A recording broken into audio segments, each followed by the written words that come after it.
Channel को subscribe करें और नोटिफिकेशंस पाने के लिए बेल आइकन को प्रेस करें। द्वारा या सोसाइटी द्वारा या फर्म द्वारा या व्यक्ति द्वारा, तो उस पैसे को वो स्पेशल कोर्ट्स, स्पेशल अथॉरिटीज जो अनियमित जमा योजना पाबंदी कानून 2019 के तहत बनाई जाएंगी, वो रिकवर करेंगी और जो निवेश राशि थी पीड़ित व्यक्ति की, शिकायतकर्ता की, उसको उस राशि का दोगुना करके 180 वर्किंग डेज के तहत वापस करेंगे। ये राज्य की ड्यूटी है, सरकार की ड्यूटी है। ऐसा ये अनिवार्य प्रावधान अनियमित जमा योजना पाबंदी कानून में बनाया गया है। लेकिन दुर्भाग्य देखिए कि जिस कानून को राष्ट्रपति के अध्यादेश के द्वारा 21 फरवरी 2019 को लागू किया गया इस देश में, फिर उसी को कानून में परिवर्तित किया हमारी संसद ने। उस कानून को राष्ट्रपति ने साइन भी किया, कानून का रूप भी दिया, कानून की मान्यता भी दी, लेकिन हमारी सेंट्रल गवर्नमेंट ने उस कानून के रूल्स आज तक नोटिफाइड नहीं किए। पूरे देश भर में उस कानून के तहत किसी स्पेशल कोर्ट्स का गठन नहीं हुआ अभी तक। पूरे देश भर में उस कानून के तहत किसी स्पेशल अथॉरिटी को अपॉइंट नहीं किया गया, जिस वजह से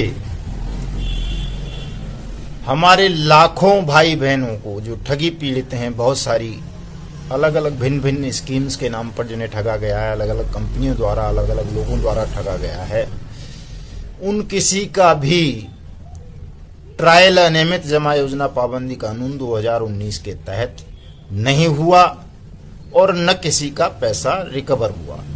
अभी जो पुराने कानून हैं, ठगी के, धोखाधड़ी के, आपराधिक षड्यंत्र के, अमानत में खयानत के या फोर्जरी करने के, फोर्ज कागज तैयार करने के, उन्हीं कानून के तहत तमाम मुकदमे दर्ज हो रहे हैं और इस तरह के हजारों मुकदमे पूरे देश भर में अलग अलग लोगों के, अलग अलग कंपनीज के खिलाफ दर्ज हैं।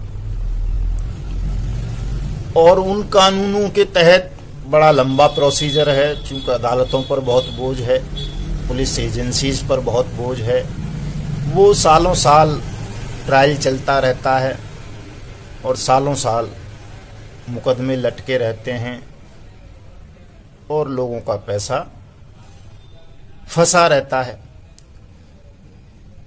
जो विदेशों में निवेश कर देते हैं जो ठग लोग आपसे पैसा लूट करके, उसके लिए तो हमारी पुलिस एजेंसीज को तो पावर ही नहीं है। उसके लिए आपको सीबीआई और सेबी के पास जाना पड़ेगा, क्योंकि विदेशों में जो संपत्ति होती है ठगों की या ठग कंपनियों की, उसको अटेस्ट और नीलाम करने की जो पावर है वो केवल सेबी के पास है। तो ये चाहे आरएमसीएल का मामला हो, चाहे साइंस सिटी का हो, चाहे बाइक बोट का हो, चाहे हेलो टैक्सी का हो, चाहे किसी अन्य कंपनी का हो, इन तमाम कंपनीज के जो मालिकान थे, ठग थे, उन्होंने बहुत सारी संपत्तियां आपकी मेहनत की कमाई को हड़प कर विदेशों में भी खरीदी हैं। तो जो विदेशों में इनकी संपत्तियां हैं, उनको सीज कराने के लिए, उनको नीलाम कराने के लिए आपको सेबी के पास जाना होगा और सेबी सीधे सीधे आपकी शिकायत को सुनवाई नहीं करेगी। तो फिर आपको या तो हाई कोर्ट में जाना पड़ेगा या फिर सुप्रीम कोर्ट में जाना पड़ेगा। यही मार्ग आपके पास बचता है, क्योंकि सरकार तो आपकी शिकायत पर कोई कार्रवाई करती नहीं है। सरकार तो ठगों के साथ हमेशा मिली होती है, सरकार ठगों को संरक्षण देती है। जब तक सरकार को किसी हाई कोर्ट का या सुप्रीम कोर्ट का आदेश ना मिल जाए, तब तक सरकार ठगों को खुली छूट देती है कि वो मौज लें, चाहें तो विदेश भाग जाएं।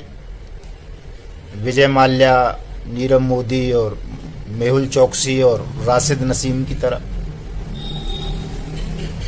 तो दोस्तों, ये जो लड़ाई है हमारी ठग मुक्त बेईमान रहित भारत की,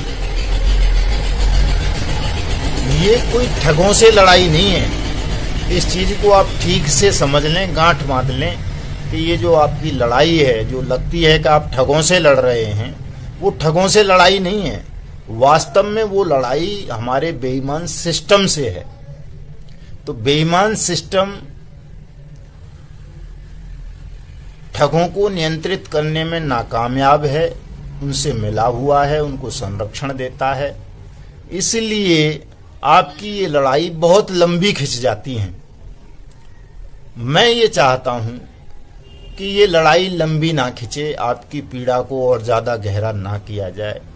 हम तमाम लोग, चाहे वो किसी भी कंपनी की ठग स्कीम का शिकार हुए हैं, किसी भी कंपनी ने या किसी भी ठग ने आपकी मेहनत की कमाई की एक पाई को भी हड़पा है, तो उस ठग के खिलाफ, उस ठग कंपनी के खिलाफ अनियमित जमा योजना पाबंदी कानून 2019 के प्रावधान लागू हों।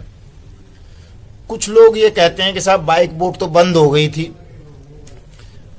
जनवरी 2019 में, उस पर कैसे पाबंदी, इस पर ये कानून कैसे लागू होगा? तो उस पर ये कानून इस तरह से लागू होगा कि बाइक बोट स्कैम के ठगों ने जो आपको चेक इशू किए वो जनवरी, फरवरी, मार्च, अप्रैल 2020 तक के हैं। तो जो तकनीकी बात है वो ये है कि बाइक बोट कंपनी आज भी बाइंड अप नहीं हुई है, रन कर रही है। और उसने चाहे 2018 में किसी के साथ ठगी की थी, चाहे 2017 में या 2019 में, उस कंपनी पर तकनीकी रूप से अनियमित जमा योजना पाबंदी कानून 2019 के रूल्स लागू होते हैं। उस कंपनी के खिलाफ अनियमित जमा योजना पाबंदी कानून 2019 के तहत मुकदमा दर्ज हो सकता है, ट्रायल होना चाहिए उसके खिलाफ इसी कानून के तहत, ताकि तमाम पीड़ित भाई बहनों को उनकी डूबी हुई रकम की पाई पाई मैं ब्याज के, मैं जुर्माने के जल्दी से जल्दी मिल सके। इसके लिए हम सबको, चूंकि हम सब इकट्ठे नहीं हैं, एकजुट नहीं है, बड़ा दुर्भाग्य की विषय है कि ये जो ठगी पीड़ित भाई बहन हैं हमारे, इनमें से ज्यादातर लोग ऐसे हैं जो ये सोचते हैं कि जी मेरा पैसा मिल जाए, बाकी चीजें भाड़ में जाएं। तो दोस्तों, केवल आपका पैसा मिल जाने से काम नहीं बन जाता। आपका काम बन जाएगा आपका पैसा मिल जाने से, लेकिन फिर कोई तीसरा ठग आएगा, वो फिर आपको प्रलोभन दे देगा कि 3 महीने में डबल कर दूंगा, और आपसे उस पैसे को लेके फिर वो लूट के भाग जाएगा, फिर आप रोते फिरोगे। इस तरह से लाखों लोग रोते फिर रहे हैं, बारी बारी ठगे जा रहे हैं। इसी स्कैम में मैं देख रहा हूं 1 साल से लगभग, जो है जून से ही, कि ऐसे ऐसे लोग हैं जिनको 10-10 कंपनियों ने ठगा है, लगातार ठगी का शिकार बनते जा रहे हैं, यहाँ से वहां, यहाँ से वहां। और आज स्थिति ये है कि बहुत सारे लोग उनमें से सुसाइड कर चुके हैं, बहुत सारे जो है आत्महत्या के कगार पर खड़े हैं। मेरी जो इच्छा है, और मेरी इच्छा नहीं है, वो सत्य की इच्छा है, न्याय की इच्छा है, न्याय की मांग है कि ऐसा होना चाहिए। इस तरह के तमाम लोग जो इस तरह के ठगी प्रकरणों में संलिप्त रहते हैं, लोगों की मेहनत की कमाई को लूट लेते हैं, ठग लेते हैं, उन सब के लिए सख्त कानून होना चाहिए, उनको सख्त सजा हो, और उनकी और उनके नातेदारों की, रिश्तेदारों की, उनके मित्रों की, परिचितों की जितनी भी चलाचल संपत्ति हो, जहां भी हो, उन सबको सीज किया जाए, नीलाम किया जाए। और इनकी मदद करने वाले जितने भी अफसर हों, मिनिस्टर्स हों, नेता हों, उनकी भी चलाचल संपत्तियों को सीज किया जाए, नीलाम किया जाए, और तमाम पीड़ितों का पैसा उन्हें मैं ब्याज के, मैं जुर्माने के अनियमित जमा योजना पाबंदी कानून 2019 के प्रावधानों के तहत 2 गुना करके 180 वर्किंग डेज के तहत वापस किया जाए। और भविष्य में कोई भी ठग इस तरह की ये नेटवर्किंग कंपनियां ना बनाए, ये पोंजी स्कीम्स ना चलाएं, इस तरह से लोगों को चीट ना कर सके।